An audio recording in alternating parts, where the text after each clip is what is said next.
boleh dong sharing tips and tricksnya gimana supaya membuat salon itu lebih berkembang, lebih sustain, lebih bertahan. Satu, dibentuk dari SDM. Kita harus cari SDM yang benar-benar bisa dipercaya, nggak apa-apa non basic, tapi ya itu bisa dipercaya, mau belajar, serius kerja, itu jadi fondasi yang paling utama.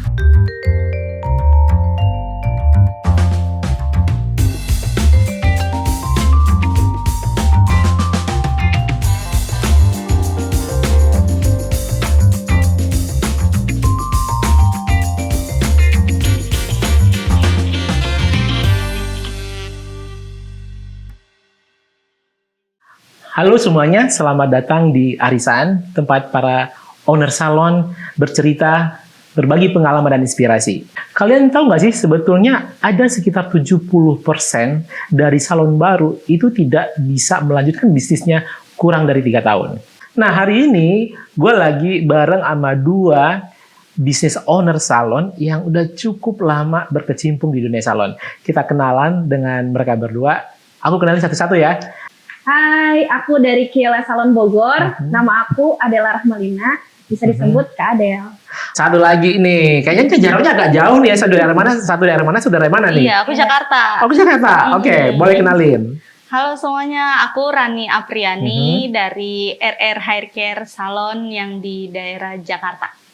Oke. Boleh dong ceritain mungkin dari Kiela, gimana caranya waktu itu Adel bisa terjun ke bisnis salon. Mungkin bisa cerita spendingnya awal mula bikin salon tuh kayak gimana?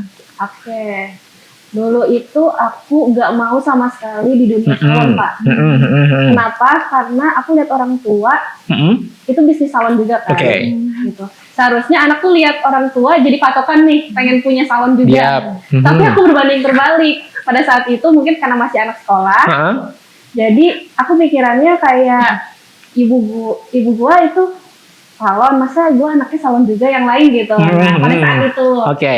Tapi ternyata pada saat aku SMP beranjak SMA itu aku disuruh sama orang tua, terutama ibu, itu masuk SMK kecantikan. Yang dimana itu aku tuh nggak mau, Pak.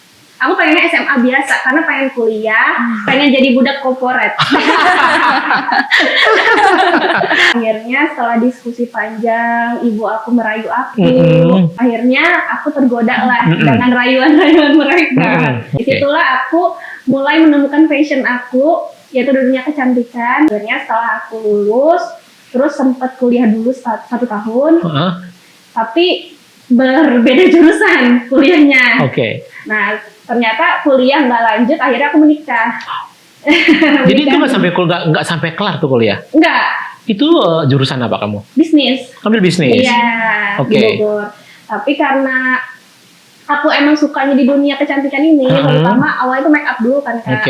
Pas habis nikah kayak buka salon aja gitu. Kebetulan memang alhamdulillah suami aku ada tempat, jadi kita bukalah di tempat suami aku.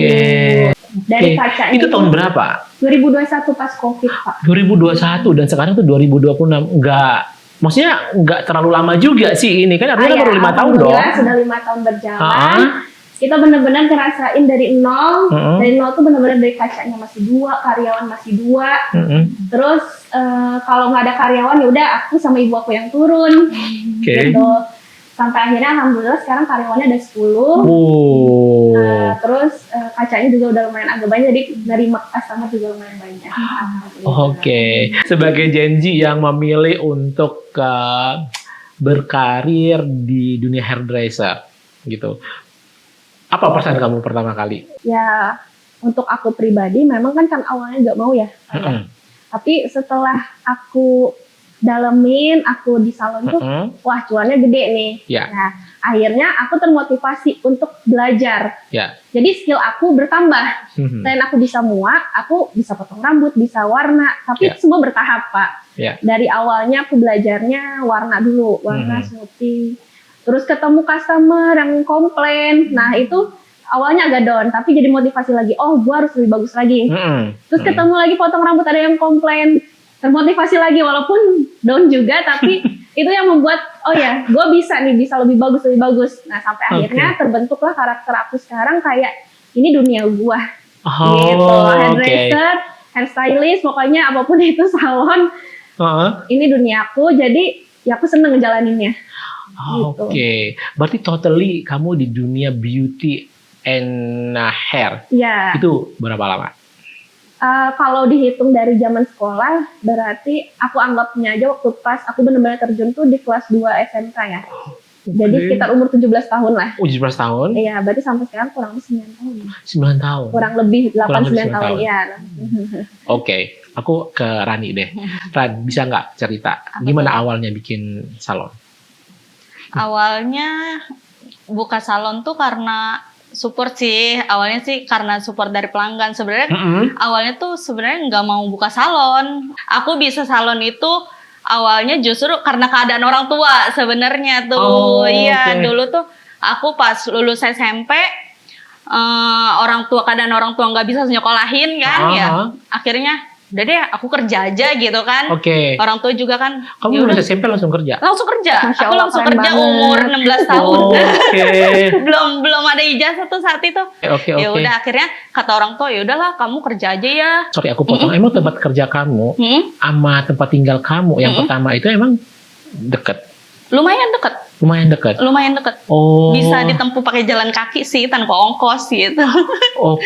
Boleh tahu nggak pekerjaan orang tua kamu emang sebelumnya? Dulu pekerjaan orang tua aku, mama aku ya. Kalau mama aku KBN di Cakung. Cuma kalau bapak aku kan kayak kuli bangunan gitu. Di tekstil KBN itu kan kayak tekstil kayak orang ngejahit untuk. Iya ngejahit gitu. Itu yang upahan hariannya biasanya ya. Iya gitu deh. Pokoknya ya kayak buruh harian lepas gitu. Makanya kan dari situ mama aku bilang kayaknya mama nggak bisa lanjut ini deh karena katanya atasannya bangkrut atau apa pengen tutup PT-nya pengen pindah atau gimana gitu kan. Ya udahlah Ma, aku bilang kan udah nggak apa-apa aku kerja aja aku gitu aja kan. Udah akhirnya aku lulus SMP langsung kerja. Dari situ aku mikir kayak anak kecil kan ibaratnya anak kecil langsung masuk dunia kerja. Untungnya dapat senior yang mau gitu kan mau belajarin. Ayo kamu mau belajar ini mau belajar itu merangkul ya. Iya alhamdulillahnya dari situ kayak dikasih jalan aja. Itu tahun berapa kerja? Aku awal kerja pas lulus SMP itu 2010. 2010? Tahun 2010. 16 tahun yang lalu? Iya. 16 tahun yang lalu itu kerja di salah satu salon. Iya, di situ. Daerah dekat rumah. Itu itu daerah mana sih sebetulnya? Tadi kayaknya belum mungkin audiens itu belum notice banget itu area mana sih tempatnya sih? Area Koja itu daerah Jakarta. Rawa Badak Utara, Koja Jakarta Utara. Koja Jakarta Utara. Tapi pada saat Rani memilih kerja itu kerja di mana sih sebetulnya gitu? Dulu aku pernah kerja di Salon Uni. Salon Uni Wiryawati Salon tuh. Aku berterima kasih banget sama pimpinan aku saat itu, Pak Taufik dan Kak Yuni ya. Yang udah mau nerima aku. Juga anak kecil mau nerima yang tanpa ada ijazah gitu. Yaudah kamu mau kerja, iya ada keniatan apa buat kerja di sini gitu. Sangkanya mungkin setelah aku nanti udah punya uang pengen lanjut sekolah lagi atau pengen apa, takut ada keniatan jahat atau gimana. Enggak Kak, aku niat mau kerja tulus di sini gitu. Tapi 10 tahun ya kamu di situ? Lama, akhirnya nggak kerasa juga saking nyamannya di sana. Karena Uni Salon itu adalah salah satu partner bisnisnya Inaura juga sampai sekarang. Nah itu aku termotivasinya dari tempat kerja aku saat itu. Aku melihat Pak Taufik sama Kak Yuni, salonnya tuh rame, udah gitu kayak banyak dapet hadiah dari Inaura, penghargaan banyak gitu kan. Jadi aku, ternyata punya salon begini ya. Keren. Del, apa sih yang menjadi kayak hambatan terus masalah tantangan lah sebetulnya buat kamu untuk pertama kali terjun ke dunia hairdresser? Kalau untuk pertama kali itu pasti di SDM ya. Sampai saat ini pun SDM masih jadi agak kendala. Walaupun ya alhamdulillah udah jauh lebih baik gitu. Tapi untuk hambatan ini kan bisa diatasinya dengan kita sering training, dengan komunikasi yang baik, dengan sama karyawan, sehingga terbentuklah tim yang solid, Yeah. terus hasilnya bagus dan memuaskan customer. Alhamdulillah sekarang karyawan ada 10 orang, solid, terus hasil juga memuaskan. Itu sih kan yang paling penting ya. Jadi dari karyawan bagus, hasilnya memuaskan, customer pun datang gitu. Oke. Jadi salah satu yang membuat kamu gimana caranya menarik kembali konsumen untuk balik lagi ke salon itu adalah dari sisi servis dan iya, betul, dari servis, komunikasi, terus juga pastikan customer juga dari mulut ke mulut nih Kak. Ini hasilnya bagus loh di sini. Jadi mereka datang lagi tuh karena ya lihat hasilnya gitu dan testimoni langsung dari customer yang udah dikerjain. Tapi ngomongin tentang karyawan ya, kan karyawan itu kan kamu bilang tadi, aduh itu problem sepanjang masa sih. Iya, problem sepanjang masa gimana namanya nge-manage karyawan gitu. Apakah kamu itu mencari karyawan itu udah jadi gitu kan dari tetangga salon sebelah gitu kan? Tidak dong. Atau kamu punya program sendiri untuk mengedukasi mereka gitu? Kalau untuk pertama kita hire itu lihat dari CV pasti ya. Jadi kalau misalkan memang dia sudah ada basic, alhamdulillah itu membantu proses pengajaran aku lebih cepat. Ya, tapi kalau non basic ya harap dimaklumin bahwa ini pasti cara trainingnya agak lebih lama dibandingin yang sudah ada basic gitu. Nah, aku terima dua-duanya, non basic dan ada basic. Tapi kalaupun ada basic, biasanya sih minimal itu basicnya yang dari dari sekolahan aku itu yang udah ada sekolahan kecantikan gitu. Jadi itu lebih mudah kan Pak cara kita mengajar dan trainingnya. Tapi kalau non basic juga banyak yang dari SMA juga ada gitu. Nah itu ya memang kita agak lama gitu training dia, tapi kan gak apa-apa gitu kalau misalnya dia benar serius kerja, serius belajar pasti bisa gitu ya. Kayak contohnya Karani kan, ini non basic sama sekali, kalau kita lihat kerja pasti bisa kayak gitu kan. Jadi aku menaruh kepercayaan itu sama karyawan aku juga gitu, dan terbukti sekarang alhamdulillah karyawan aku pada setia. Alhamdulillah rata-rata udah 2 tahun lebih kerja gitu. Apa yang dilakukan oleh Adele Kiela untuk membuat kondisi pekerjaan yang nyaman buat mereka? Kalau untuk kondisi yang nyaman itu kita bikin dari lingkungan kerja yang nyaman juga. Dan pasti mereka mencontohnya dari aku dong. Nah, gajinya gede-gede kali. Dikasih hadiah terus setiap bulan. Kenapa aku bilang mereka mencontohnya dari aku? Aku ngerasa kalau misalnya aku sebagai role model mereka, aku harus kasih contoh yang baik dong. Nah, jadi aku nggak pernah tuh kayak namanya senioritas, bosi aku nggak pernah Pak. Aku merasa karyawan aku tuh keluarga aku. Nah itulah mungkin yang membuat karyawan tuh pada betah kerja sama aku. Balik lagi deh kayaknya ke aku, ke Rani. Iya. Iya, ini sama nih sama Rani. Rani kan punya cerita ya. Dan Rani tadi punya cerita yang seru banget. Tadi kan dia bilang bahwa sebelum dia punya salon sendiri itu kan kerja dulu sama orang. Itu gimana tuh Ran? Punya salon, tapi dengar-dengar sananya kan jaraknya berdekatan sama salon kamu yang sebelumnya bekerja kan? Iya. Gitu. Boleh cerita nggak? Sebenarnya kita dari yang pas aku resign pun dari perusahaan tersebut, dari salon yang aku tempatin kemarin juga baik-baik aja sih, karena kan database aku di sana juga ya alhamdulillah nggak pernah buruk penilaiannya gitu kan. Juga selama kurang lebih 11 atau 12 tahun kerja di sana kan aku ya benar-benar kerja lurus-lurus aja gitu kan. Makanya pas-pasan dapat ruko di situ kan kata aku, dan harganya juga terjangkau gitu kan. Ya udah deh kayaknya aku buka di sini aja gitu. Itu kan pertengahan antara salon kan, karena salon yang kemarin aku kerja itu dia punya banyak cabang kan. Jadi aku di tengah-tengah cabang sana di sini, dia di sini. Jadi kamu diapit oleh dua. Iya. Tapi kamu kan tidak serta-merta ya keluar langsung bikin salon. Atau begitu atau Emang langsung buka sana atau enggak? Aku resign dari salon tersebut dari tahun 2021.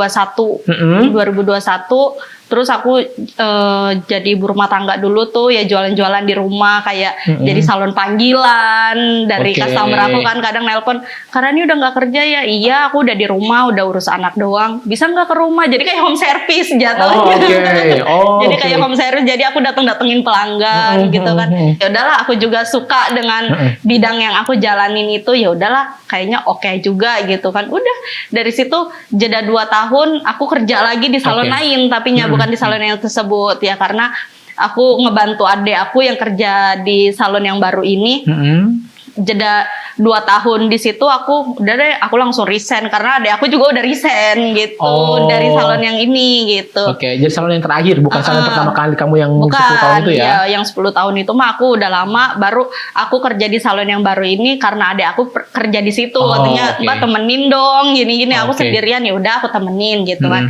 Akhirnya adek aku resign, ya udah nggak lama aku juga resign. Terus dari situ aku bingung 2 minggu tuh, jeda 2 minggu aku resign dari salon yang kedua ini. Aku hubungin adek aku bilang, Tia, aku udah resign dari salon yang kemarin. Terus gimana Mbak? Berani ngapain di rumah gitu kan? Tahu nih, bingung aku juga, aku gituin. Akhirnya adek aku bilang, ya udah Mbak, aku juga mau buka bisnis sih sebenarnya.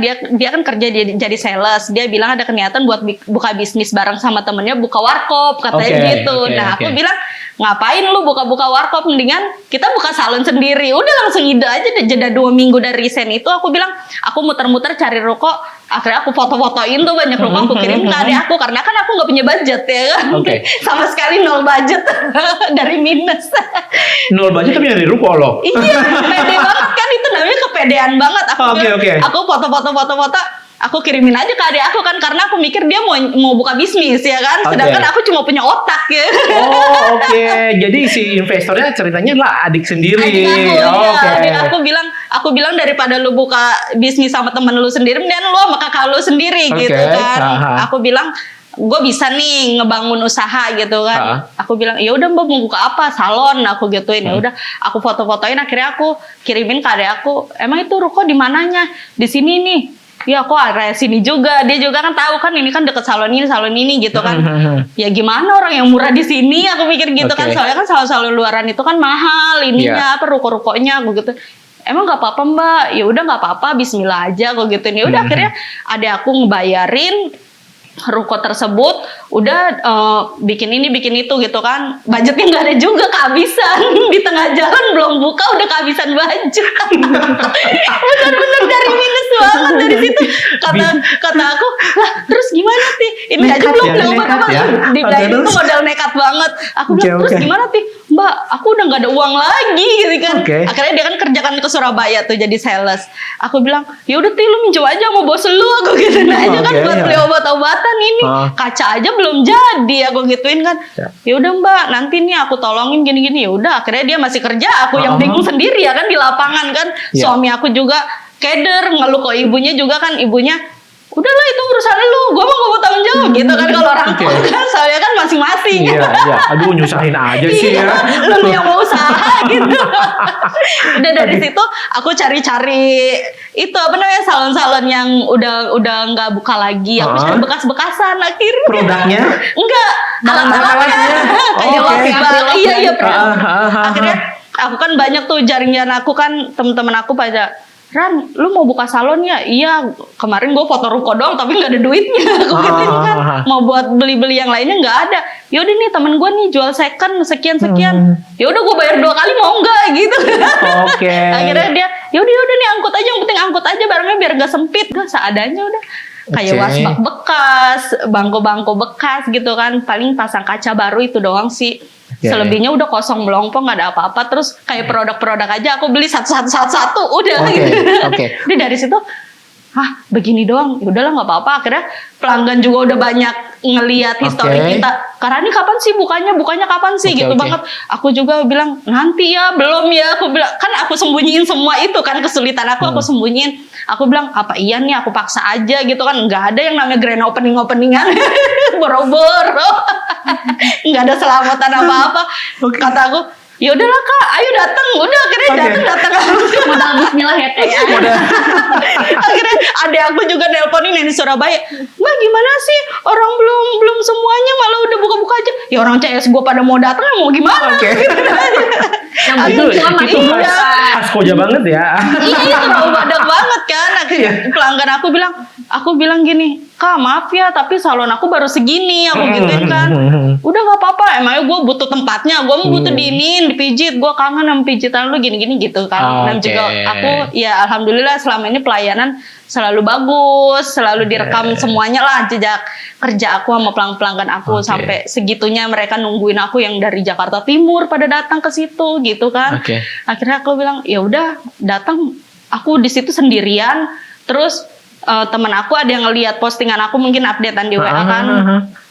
Ran lu buka sendiri? Iya mbak, aku itu senior aku 2 orang. Dia bilang minta gabung. Kata aku, hah boro-boro gue buat gaji aku gitu. Ya udah itu komisi aja, ya udah nggak apa-apa. Yang penting gue nggak di rumah. Ya udah akhirnya kita kerja bertiga tuh sama 2 senior aku. Jadi bertiga kita kerja. Udah gitu alhamdulillah pas buka salon customer langsung rame banget di situ juga. Jadi kita nggak ngandelin orang yang warawiri daerah situ juga kan. Kita karena aku update semuanya, jadi CS aku pada datang semua, alhamdulillah langsung rame. Dari situ ya aku bilang oh kayaknya nih oke nih gitu kan. Ya udah akhirnya aku mikir, duh produk gimana? Gue mikir. Produk yang pertama kali apa emang yang paling pakai? Inaura, aku pakai Inaura. Aku pakai yang Inaura tuh pertama kan. Karena Inaura tuh pertama kenalnya tuh dari salon yang sebelumnya. Iya, dari salon yang sebelumnya karena aku mikir aku udah oke dengan skill yang aku punya sama produk itu kayak udah cocok banget. Itu udah melekat gitu kan. Jadi kayak semua pakai ini ya udah oke lah gitu kan. Sampai aku iseng-iseng DM di IG kan ya. Akhirnya salesnya datang, salesnya juga bingung ini salon gitu. Kenapa bingung salon? Bingung karena nggak ada penampakan salonnya gitu loh. Jadi kayak polos kaca doang gitu kan sama bangku. Saat itu kayaknya masih ono deh. Kamu dengar nggak sih apa komentar dari tempat kamu yang sebelumnya bekerja? Dengar kalau kamu buka salon di deket salonnya dia. Enggak sih, enggak ada komentar apa-apa. Enggak ada komentar apa-apa. Teman-teman aku juga pada tahu kan karena aku kan enggak sembunyi-sembunyi ya buka ini kan. Aku updatein semua sampai ke manajer aku tahu yang saat itu kan kayak pimpinan-pimpinan atasan-atasan aku, kasir aku juga kan karena aku juga ya lumayan deket ininya kan apa hubungannya juga sama kasir-kasir aku yang di mana-mana gitu kan. Iya kan karena kan cabangnya banyak ya. Jadi kan kasirnya kan banyak. Ini kan kalau kita ngomongin bisnis salon itu kan orang tuh kayak apa ya, kayak mengandalkan season tertentu, Lebaran lah, tahun baru lah, misalnya ada promo ulang tahunnya salon lah, gitu kan. Nah, kan di sela-sela itu kan kita nggak mungkin dong nggak nerima klien, pengennya kan rame terus. Nah, yang kalian lakukan apa? Kalau aku sih lebih memanfaatkan momennya itu kayak momen-momen receh yang dalam arti itu kayak di bulan ini nih kan momen libur sekolah panjang. Jadi aku ngadain promo pelajar, khusus pelajar kemarin tuh. Rame lagi tuh dari situ. Aku bilang kalau di sini kalau kalian bawa kartu pelajar ke salon, bawa 2 orang pelanggan, nah yang bawa ininya ini, yang bawa kartu pelajar ini 1 orang, aku kasih harga kerimbat 30.000 kerimbat Inaura. Jadi yang tadinya dia niat cuma kerimbat doang, ada yang mau smoking, ada yang bawa temennya, ada yang mau ini gitu. Jadi ya itu marketingnya. Kamu cukup pinter jeli ya membaca momen peluang, terus dikasih promonya dengan ya servisnya yang nggak mahal-mahal gitu kan. Iya, mancingnya cukup kerimbat aja 30.000 gitu kan. Ya kan, totalnya dia treatment yang lain ya ngasih tahu ke mamanya si anak ini, "Ma, aku mau kerimbat di salon RR." Ya udah mama juga mau smoking gitu. Jadi smoking. Oke. Di situ sih itu belajar dari mana sih? Kamu kan karena kan tadi kan ngomongnya sekolahnya cuma SMP doang. Iya, nah itu gitu. Dia aku suka lihat-lihat TikTok biasa. Kayak ikut-ikut kayak seminar banyak lah influencer yang aku ikutin. Kayak Theo Derek dia kan belajar soal marketing, kayak soal keuangan. Aku belajar dari situ semua sih, dari gadget semua karena keterbatasan biaya. Wow.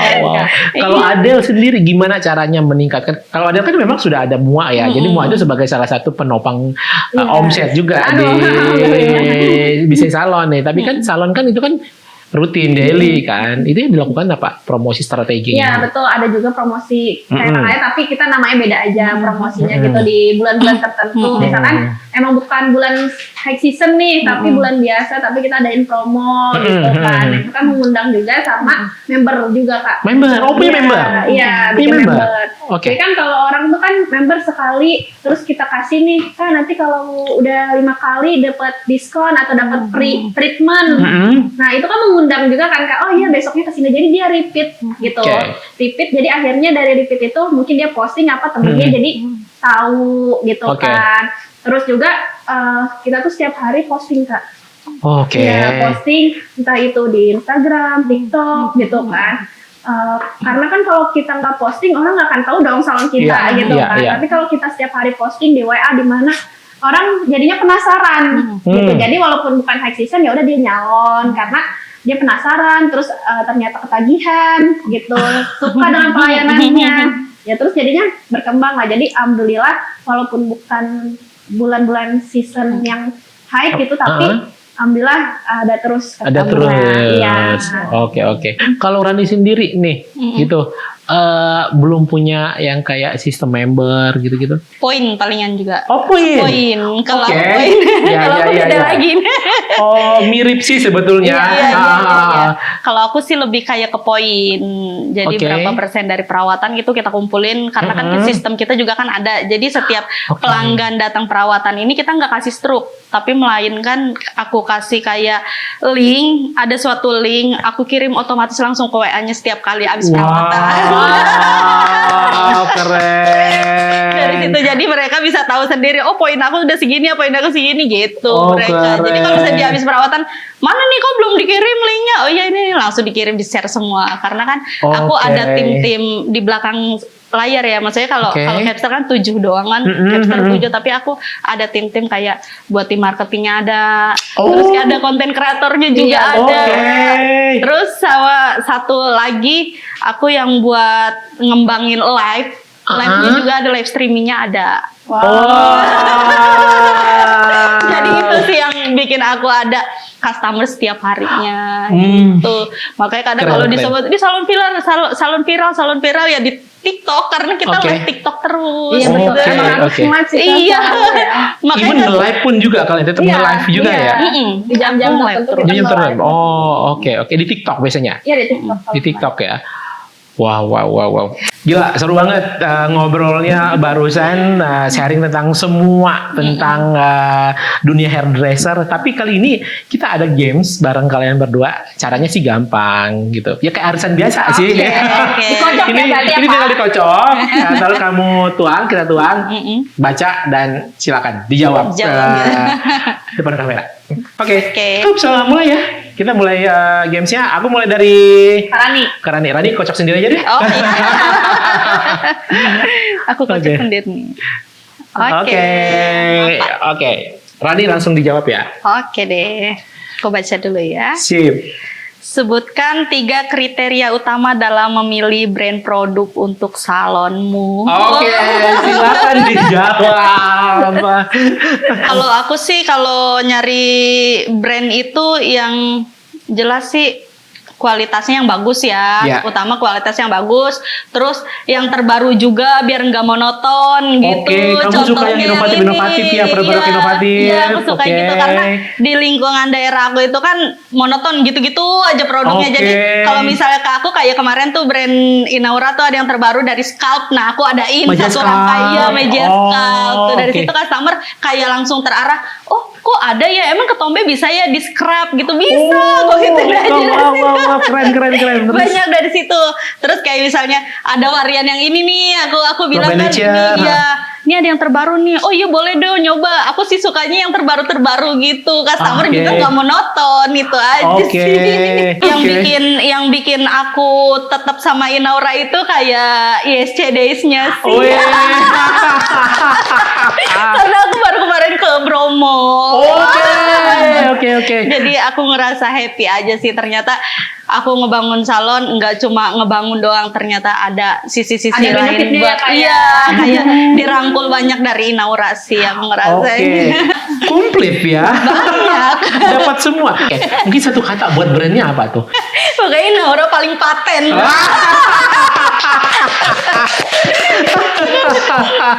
Oke. Kak Adel deh. Del, silakan Del. Waduh, your time. Mudah-mudahan kali ini lebih seru lagi nih pertanyaannya nih.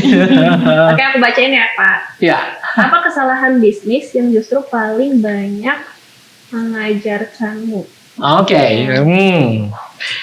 Ya mungkin sama sih ya, aku juga awalnya terlalu terburu-buru Pak buka salon itu. Iya, jadi nggak terlalu dipikirin matang-matang, terlalu ambisius gitu loh, kayak bakalan rame nih salon, bakalan rame, tapi kan ternyata secara manajemennya itu belum siap, karyawannya belum siap. Akhirnya mengajarkan aku bahwa next kalau misalnya kita mau buka cabang lagi itu harus benar-benar dipikirin, dimatang-matangin banget semuanya, karyawan, terus sistemnya dan lain-lain. Jadi salon yang sekarang ini tuh jadi bahan pelajaran juga buat nextnya kita jadi lebih bagus gitu untuk buka cabang baru. Oke, keren. Nah, ini Adel sama si Rani ini kan sudah lumayan lama kan berkecimpung di dunia salon. Boleh dong sharing tips and tricksnya gimana supaya membuat salon itu lebih berkembang, lebih sustain, lebih bertahan. Karena tadi kita bilang 70%, hampir kurang dari 3 tahun mereka tuh kayak nggak sanggup lagi untuk menjalankan bisnis salon. Alhamdulillah bisnis salon aku ini kan udah berjalan 5 tahun ya Pak ya. Betul. Dengan pasang surut, naik turunnya, gitu kan. Udah dihadapi, udah dilewatin lah suka dukanya gitu kan. Nah untuk tips and trick untuk owner yang baru mau buka usaha salon itu satu, dibentuk dari SDM. Kita harus cari SDM yang benar-benar bisa dipercaya, nggak apa-apa non basic, tapi ya itu bisa dipercaya, mau belajar, serius kerja, itu jadi fondasi yang paling utama. Masalah skill itu kan bisa dilatih Pak. Betul kan? Nah dari fondasi itu aja kita udah bikin planning nanti ke depannya gitu kan. Planningnya tuh maksudnya strategi bisnisnya mau seperti apa gitu. Jadi benar-benar dipelajari dulu nih awalnya, jangan terlalu terburu-buru gitu. Dipelajari, terus dicari produk-produk yang bagus, berkualitas, hasilnya bagus. Nah itu jadi menunjang skill dan produk itu menunjang dari hasilnya. Betul. Iya, jadi saling dampingan lah antara skill dan produk gitu. Kalau Rani ini apa nih tips yang dari experience-nya si Rani? Kalau tips and trick dari aku sih buat para owners di luaran yang mau buka usaha gitu kan, lebih semangat aja sih. Terus jangan berhenti untuk belajar, perkuat lagi skillnya. Terus jangan sampai mudah menyerah sih, karena kan yang teman-teman aku tuh banyak yang baru 2 bulan 3 bulan langsung udahan gitu. Pokoknya di momen 1 tahun pertama itu emang fase-fasenya lagi kita naik-naikin branding kita sendiri. Tapi jangan lupa branding kitanya juga lebih dikuatin sehingga banyak dipercaya pelanggan, sehingga kita tetap dicari sama pelanggan banyak. Itu sih. Karena jangan yang dilihat dari ramenya doang. Dari ramenya aja, jangan dari Instagramnya aja. Prosesnya ini banyak ini belakangnya. Makanya kalau teman-teman semuanya pengen cerita tentang historinya si salonnya dia sampai berhasil, sampai ramai di sosial media, sampai viral di TikTok, bisa cerita bareng kita di podcastnya Arisan bareng saya di Inaura. Kalau kalian ngerasa bisnis kalian itu melambat atau merasa pada titik yang udah lemes, jenuh, capek, intinya adalah tetap semangat untuk belajar. Kalau kita jatuh, kita bangun lagi. Jangan hitung berapa kali kita jatuhnya, tapi hitung berapa kali kita bangkitnya. Wow. Wih, terima kasih sekali buat kalian berdua sudah menginspirasi. Terima kasih juga Pak Arya udah undang kami. Iya, mudah-mudahan ini sangat memberikan inspirasi buat sangat semuanya. menginspirasi. Iya, dan buat kalian semua di luar sana, terima kasih atas atensinya, terima kasih atas waktunya untuk udah nonton kita hari ini. Ketemu lagi di episode arisan kita berikutnya. Terima kasih, bye.